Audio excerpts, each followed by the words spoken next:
Hello and welcome to News Central TV. My name is Mazino Appeal. The top stories this hour. United Nations condemns Benue Massacre, calls for justice ahead of President Tinubu's visit. And also President Tinubu flags off construction of new INEC headquarters, pledges stronger electoral system. Also coming up, radiation alert in Tehran as Israel says it's about to destroy 10 nuclear sites and Trump insists on Iran's complete surrender. Details coming up now. Welcome again. Now, UN Secretary-General António Guterres has condemned the attacks perpetrated over the weekend in Benue State, north-central Nigeria, in which scores of civilians were killed. Guterres said those responsible for the violence should be apprehended. Dozens of people were killed while they slept, and several displaced following brutal attacks. Farhan Haq, deputy spokesperson for the Secretary-General, said the UN was monitoring the killings. Guterres made his position known ahead of President Tinubu's visit to Benue State on Wednesday to address the persistent killings going on in affected communities in the state. Meanwhile, in the wake of a brutal attack on the Yelwata community in Goma local government area of Benue State, where suspected gunmen killed over 100 residents, set homes ablaze, and destroyed food supplies, the region has been thrown into deep crisis. In response, Benue State Governor Hyacinth Alia, Inspector General of Police Kayode Egbetokun, and Chief of Defense Staff General Musa visited the community. They condemned the violence and pledged to end the persistent assault on innocent civilians. News Central's Joshua Imarayi reports from Yelwata. Burnt homes and blood-stained soil welcome you to this community still in grief. The attack on Yelwata has continued to shock many around the world as world leaders have condemned what many now describe as a genocide. This community is not at war, but the remains here speak of a similar situation. Burnt foodstuffs meant for sale reduced to ashes. Scattered footwear, including that of a child whose life has been cut short, lie abandoned. The air, thick with smoke and silence, speaks of unimaginable violence unleashed on many here with no help inside. So these people, they begin to shoot, and there was 2 policemen in this market here. So the policemen, they were trying to defend us. So they exchanged bullets with them till when those Fulani men, they went back. We thought maybe they ran from those policemen. We never knew they went back to reload their bullet and to go and reinforce. They went back and reinforced when they came again. With panic in the air, entire families have begun to flee. However, for some, there is nowhere to run. The only trace of human existence in this room are bones beyond recognition. They ran into this room thinking it would be for their safety, but unfortunately, they met their demise. Because of the crisis, so many people leave their houses, run away from their house because of fear. So they decide to be sleeping in some of these stores. So they were there around, they started shooting, and some people were screaming, shouting, and then most of these stores that they burned, they hear some voices inside, and that is whereby they got to know that people are living in some of these ones, and these ones people are not living inside. While the state government reports about 50 deaths, residents insist the figure is far higher, with many bodies burnt beyond recognition. My goods in my store have lost everything. Some of my family lost, burnt to ashes. No way to identify who is who. But the government said that they just lost 50-something people. 50-something persons in this place. I don't think they are right. They have not gotten it in a reliable persons. One of the assailants killed during the attack was a familiar face into the community as a holy seller. Some 2 Fulani men were being killed by the policemen, and they took them to police station. One among them is a guy that normally comes to this town and sell honey. We know his face. He stay with us here at times inside bush. Whenever we go to farm, we see some of us, we see him. The way they dress and the manner, the way they take home. We was up say those one. Now real people for the job. The gun when they hold, they use AK-47. They use many guns. They use that that those guns that has fire, that one they cannot fire him. But when they fire the gun, you see say that one and fire they come off for him out. That's why they burn all the stuff we you see. Now with the gun and they use burn all the stuff. Like you see. As of now, there is a heightened security presence in Yelwata. Families are still searching through the ashes, still counting the dead, trying to identify participants beyond recognition. Survivors here are not just calling for help, they are pleading to at least be remembered. In Yelwata, Benue State, for News Central, I am Joshua Imarayi.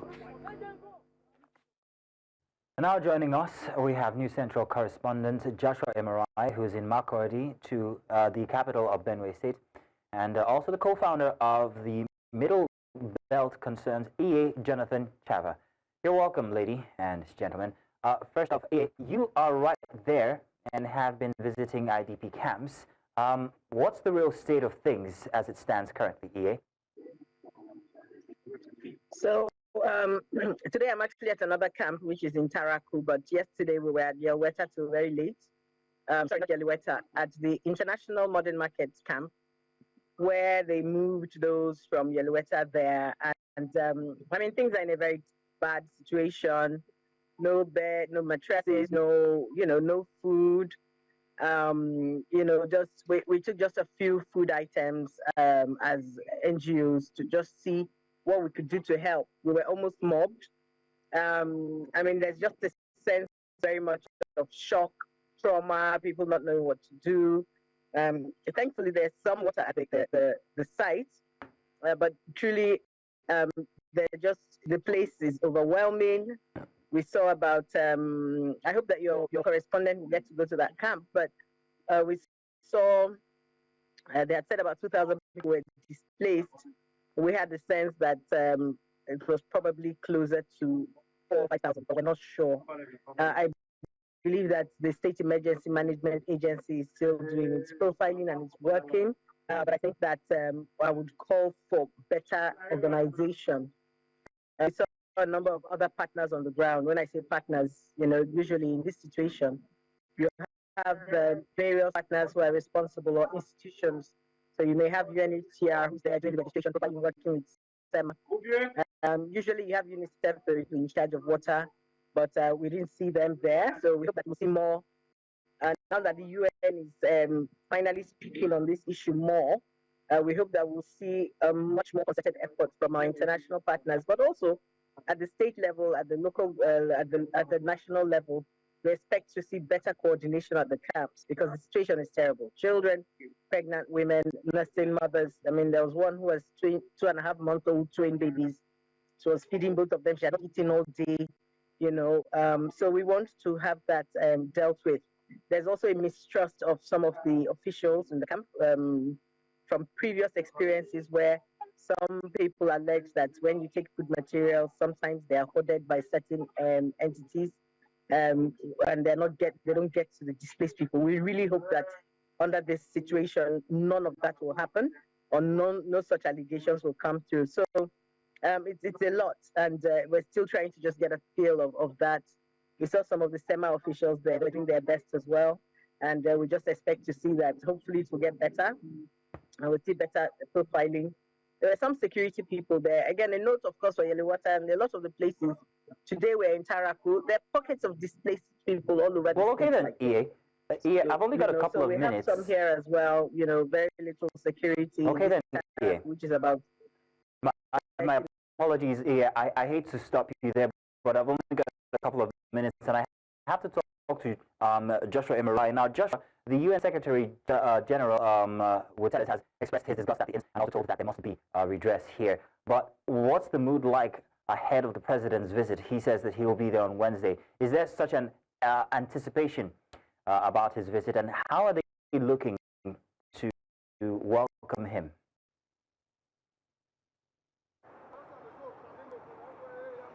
Well, good evening to you, Marcino. Well, I can confirm to you that there are several permutations currently ongoing in Benue, particularly as regards the security formation, because the state capital now is filled with droves of security men.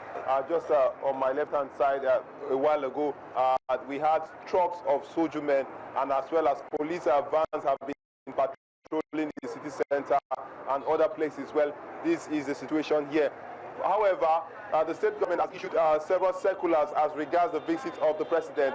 One, organizing a color-to-color, shoulder-to-shoulder parade for the president, right from the airport down to the city center, as well as the government house. And the governor has also ordered that tomorrow be declared a public holiday, that only essential services as regards health, bank, as well as other security formations will still be put in place. So this is the situation here. We know that the governor has ordered a public holiday for tomorrow, and as well he has encourages people to keep watch and keep weight of the president by organizing a colorful parade, shoulder-to-shoulder parade, to welcome the president. So that's what we have here in Benue State. I'm going to ask both of you this question, but starting with you, Imarayi. There's a concern that nothing of what's happening currently is new, whether the condolence, the prayers, or even the visit by the president. The president even recommended reconciliation. What exactly does this mean, reconciliation, and what will it entail? Joshua, go ahead. Basically, on that particular message by the president, he mentioned reconciliation and dialogue. And this only points to one direction, that there must have been a move that resulted into this series of attacks that have been perpetrated in these communities. Well, we spoke to some of the residents who confirmed to us that right from 2003, they've been experiencing pockets of such attacks, and it has been ravaging their communities. But this is their stance. They are saying they are not the ones supposed to be responsible for this reconciliation move or the dialogue move, that the government is responsible. So we are looking forward to the government and other authorities to initiate this reconciliatory move. However, the question is, what are we reconciling for? Is it for those who have been killed, the Benue citizens who have been killed, or is it for those who are attacking them? So there are so many questions as regards the particular topic of reconciliation and dialogue. So it is rather unclear. We expect that the government will enlighten us, enlighten the public, and give a broader perspective to how this reconciliation will be made step by step and hitting the ground running at the same time. EA, to you now, you've been at multiple camps and you've seen the instances from multiple locations. To you, what does the word reconciliation mean? And also have in mind that yesterday on the news we had Zarai Yusuf, who claimed that these attacks are actually genocidal and are more on the religious lines. What have you seen and what does this mean to you, reconciliation? Sorry, we're actually on the move now, so I'm sorry, I'm a bit unstable. I'll just quickly say that I don't understand what the president meant by that. He's obviously ill-informed on this situation. When you have genocide, how are you going to reconcile with people who have been killing you for years? Benue State has recorded over 621 attacks of this nature since 2009. Thousands have been killed, millions have been displaced. Which one, are we at war? Are we at the farmers fighting back with these people? We don't understand. So I think the president it needs to be better informed. This is a genocide. Instead of asking for reconciliation, what should be happening is they should be going after the funders and the people behind these killings and addressing them. I will also add that it's an absolute shame that look at today now, as because we have dignitaries in this Yelwata, we see the number of people who have come to protect. I don't know who they're protecting, but when the citizens cry out and say they're going to attack us because they had forewarning about these attacks, you're left with only a few policemen with very poor arms. So it just speaks to the priorities of this government, and historically this is what we see happening. I will also say I am stunned because of course we've been out with the IDP, so I didn't even hear the news. I am stunned and saddened that my governor is calling a public holiday on the day the president is coming, but did not deem it fit to declare days of mourning when these people were killed. So it just goes to show that even our leadership do not understand these kinds of situations. It does not seem so. I mean, come on, people have been killed, human lives. We've wasted 200 at least. And, we're saying reconciliation. Instead of going after them, the government should do its number one job, which is to, according to Section 14(2)(b) of our Constitution, their first job is to secure lives of Nigerians. It's not placed to be trying to mollycoddle terrorists and be saying people should go and reconcile with terrorists. How do you reconcile with terrorists? they should be more sensitive and they should be much more and speak with a little more decorum. I think it's wrong for him to have said that. Maybe he did not understand. Maybe they thought it was a communal clash. But once there's loss of life, they should obey the law and do what they need to do and go after these people and accord them and accord those who were killed the justice that they deserve.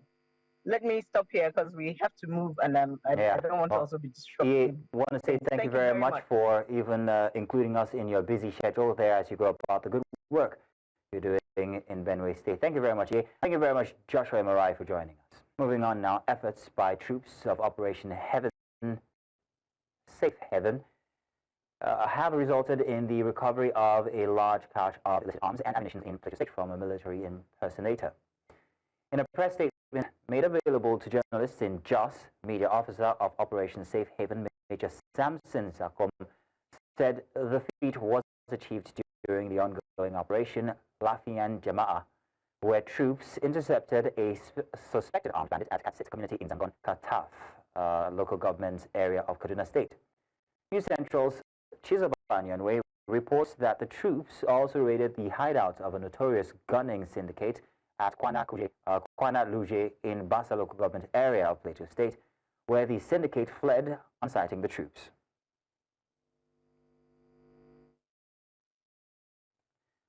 We're going to short break now. When we return, Tinubu flags off construction of INEC Annex Office in Abuja. Stay with us. We'll bring you the details. Welcome back. The 17-day project inauguration marathon by the Ministry of the Federal Capital Territory entered its 5th day on Tuesday with 2 main events taking center stage. The first was the unveiling of the newly constructed Mabuchi bus terminal, which was later followed by the flag-off of the design and construction of the new Independent National Electoral Commission, INEC, headquarters in Abuja.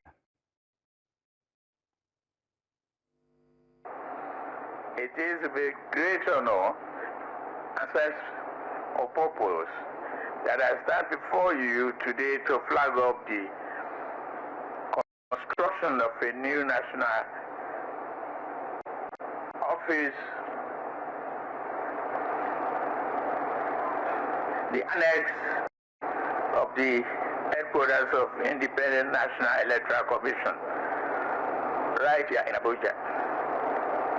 Today's ceremony is not merely about bricks and mortar.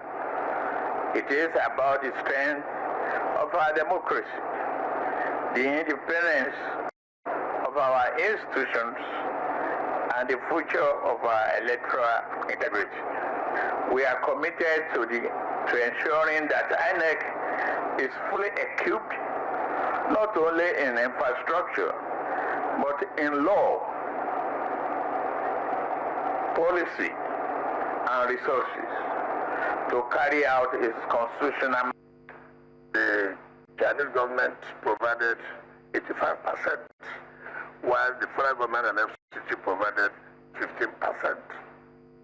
And as to take care of groups 1, 2, 5, and in Bayelsa State, stakeholders in oil-bearing communities say they are impressed with efforts of the Pipeline Infrastructure Nigeria Limited, particularly in tackling pipeline vandalism and protecting the environment. At a stakeholders engagement convened by to review PINL's operations, community leaders confirmed that there was or there has been notable environmental relief since the company assumed responsibility for securing the Trans-Niger pipeline corridors. News Central's Biola Festus here has more. In response to persistent concerns over oil theft and pipeline damage in the Niger Delta, the federal government engaged Pipeline Infrastructure Nigeria Limited, PINL, to provide surveillance and protection for strategic oil infrastructure. 2 years on, leaders from affected communities in Bayelsa and River State say the intervention is yielding results. They report a significant decline in pollution and damage to the environment. We have been able to achieve near zero vandalism on the pipeline that we have been mandated to secure. Crude oil production from the fields of Devil Creek, Barai, Non-River is been flowing without interruption to Kolo Creek, where it is channeled further to Bonny Terminal. We want to especially thank Pipeline Infrastructure for engaging our youths to take surveillance of the pipeline, and that has helped to reduce criminality in our community. As we are collaborating in the safety of our pipeline, I think Nigeria is happier now because more revenue is accruing to the federal government. Continue. May God bless you. Pipeline Infrastructure Nigeria Limited. PINL has set a goal of achieving zero infractions across its coverage areas. Stakeholders are urging the company to maintain high standards in its operations. Management currently have a proposal on skill acquisitions designed for women across the TMP, and I can confidently tell you that it is going to be approved very, very soon. Through Pipeline Infrastructure Nigeria Limited, at least we've been getting stipends. We say God bless you, and we pray that you don't stop. Keep doing the good work you've been doing. I want to say thank you too for the new project you are about to embark on. That is a skill acquisition for women. For a smooth operation, PINL prioritizes concerns of oil-producing communities through periodic engagements, working closely with locals for maximum efficiency. Every engagement serves as an avenue for stakeholders to lay complaints about possible shortfalls.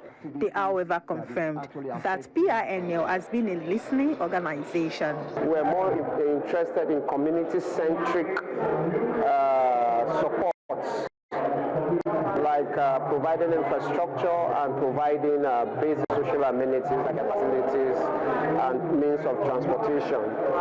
They've responded to that in a number of communities, so we are confident that their level of responsiveness to issues raised by communities, stakeholders and leaders is what commending. This thing is what we need to lead this country. Every leader is afraid of criticism. The moment you start embracing criticism, they know that you're a good leader. What PINL just did to us is to show leadership. Going beyond its security mandates, PINL has also announced plans to award scholarships to young people in host communities, an initiative aimed at empowering minds and deterring criminal activities such as oil theft and illegal refining. We are looking at empowering our communities beyond pipeline surveillance. We are looking at indigenes of these communities becoming medical doctors, professors, engineers. By so doing, they will add more value to what we are currently doing. Coming up, 9 injured, businesses shut down in Nairobi as Kenya protests intensify. We'll tell you more after the break. Stay with us.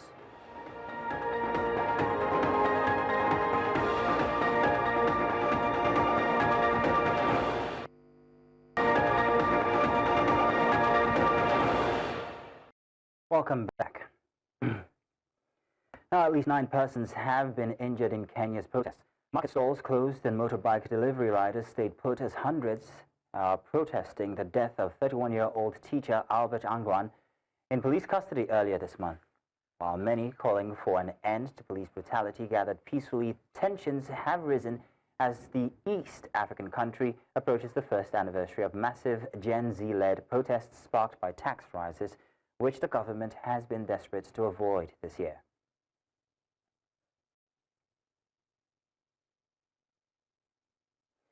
The South African National Christian Forum has expressed disappointment with the government's decisions to hold a national dialogue, saying what the country needs is not more talk, but real action. In a statement, the forum argued that instead of convening another round of dialogue, the government should focus on implementing existing policies and creating an equal society with more jobs and opportunities for the youth. The forum The forum rejected the National Dialogue Initiative and is calling on President Cyril Ramaphosa to withdraw the plan and prioritize practical solutions to South Africa's pressing challenges. Joining us now from Gauteng in South Africa is Bishop Mashashane. He is the president of the South African National Christians Forum. Bishop, you're welcome. Thank you very much for joining us this evening. Good evening. Greetings to you in the name of Jesus, and thank you once again for having us. Oh, thank you for the blessings. Let's ask, what are your main concerns regarding the proposed national dialogue initiated by President Ramaphosa? Our main concern is that this will be just a repeat of what the exercise that has been done several times.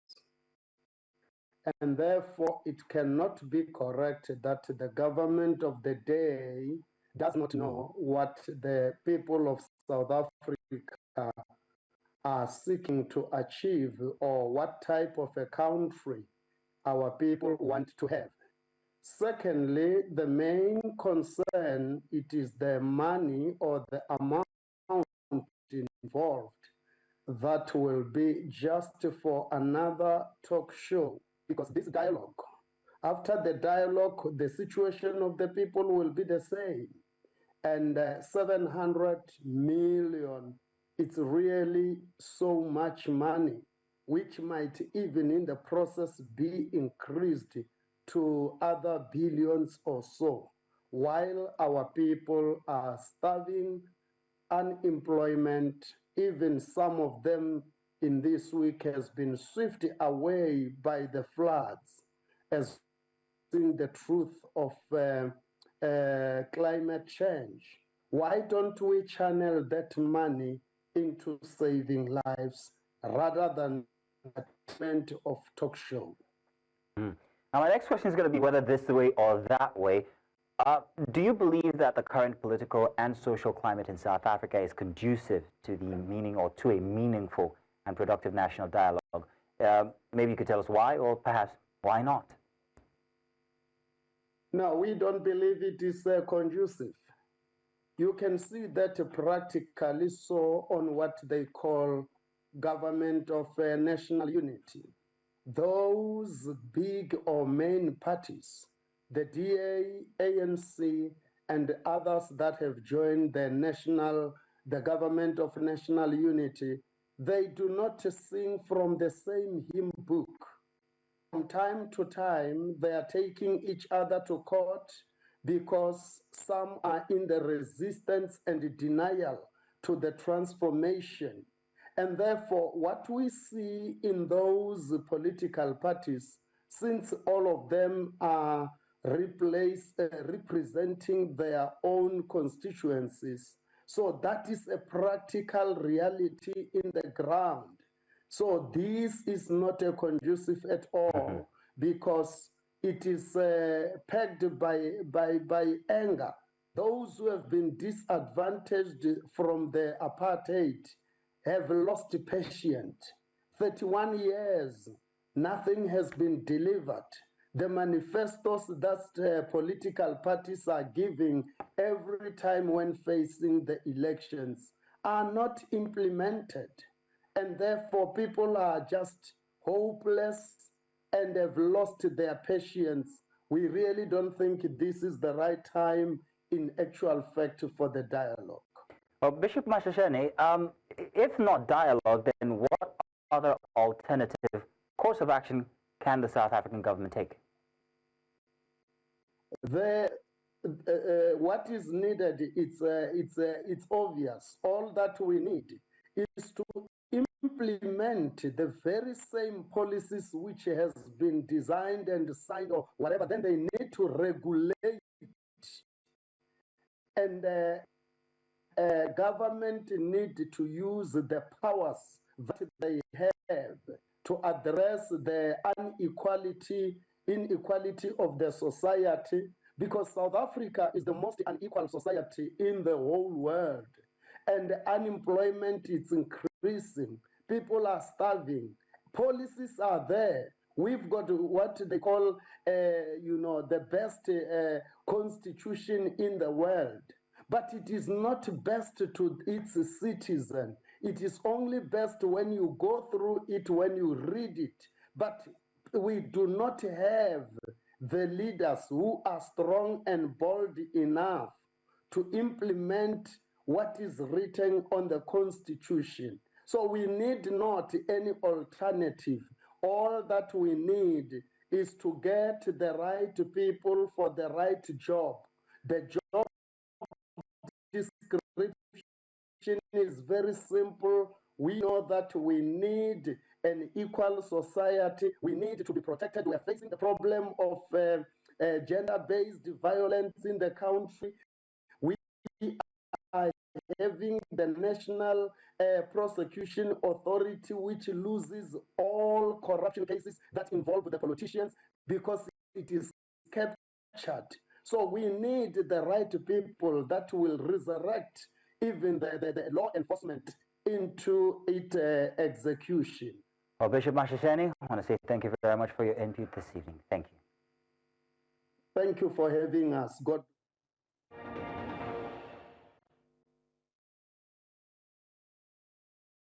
Now, Iran has denounced a deadly Israeli airstrike on a state television compound in Tehran, calling it a war crime and urging the United Nations to respond. The attack reportedly killed Iranian journalist Nima Rajapour and Masome Azimi, a staff member of the Iran state broadcast, IRIB. The strike carried out on Monday targeted Tehran's national broadcasting facility. While Israel has yet to officially comment, the move is being seen as a major escalation in the shadow war between the two regional adversaries. Analysts warn the deepening conflict could destabilize the broader Middle East and have global repercussions. U.S. President Donald Trump said on Tuesday that lasting peace could only be achieved with a deal that sees Iran giving up its nuclear ambitions completely. And Dr. Zohreh Khwarizmi, professor of American Studies, University of Tehran, joins us from the Iranian capital. You're welcome. Thank you very much for joining us. So, the big question here is, what is the current state of situations on the ground in Iran regarding the conflict? Yeah, actually, after the act of aggression by Israel, that was all of a sudden and abrupt because we were on the negotiation table and the nuclear issues. And it was a shock attack with actually assassinating and doing the act of terror against the top commanders of Iranian military and other officials. So even hacking the defense systems. So it was an all-in-all attack, not only by Israel, but against a coalition is behind.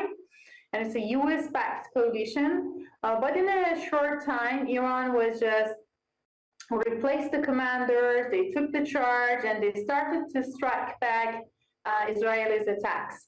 Unfortunately, as Israel already indicated, is a genocidal regime and a child killer. So even in these few days, we had more than 1,000 of people, civilians, particularly women and children, to be victimized by Israelis and killed. Anyway, there is a high unity among the people, even from a political, extremes of the political spectrum, that they think that, and they demand actually the military officials to respond back and strike back Israelis against their act of aggression. Zohreh, how are ordinary citizens in Iran perceiving the ongoing tensions and potential full-scale escalation like we saw from the attack on IRIB? Yes, that was actually a sign that how Israel is against the freedom of expression, because IRIB was the national TV that we're talking about the news, we're covering that, how responding back Israel matters, and it indicated how they are pressured. You know that from the very beginning of this project of the so-called regime change by Israel in Iran, the satellite channels that are very much Western dominant try to indicate that there are, for example, political factions, there would be civil unrest, But the fact was that it brought a lot of unity among us, and all the people just gathered to stand for the country, for the integrity of the country, for the even nuclear energy rights we have. So they were really angry, and it was one of the signs that our response was efficient, and how they are against the freedom of expression when they're targeting, IRIB. And this is the fact that 150 journalists and media workers already in Gaza, Palestine, were killed by Israelis. So it's a very, the very scenario that everybody is familiar with. Oh, sorry, I'm really sorry at the situation, and I'm hoping that personally you haven't lost any loved one. But real quick, what do you think the way out should be for the situation in Iran currently? It depends on different factors. Number one is that, for example, the United States, the Arab countries in the region, Turkey, Azerbaijan, UK, Germany, are all actually part of this coalition against us. So if they are really willing to bring back peace, they should stop Israel from these creating adventures and doing the acts of aggression. This is the very vital condition of bringing peace. Anyway, Iran is in the position of self-defense. It's a legitimate position, and there is no way except just stopping the aggressor. Well, Dr. Zori Khwarazmi, thank you very much for joining us this evening on the news to give us the details about the happenings in Iran. Thank you. I'll go on a short break. When we come back, business and sports.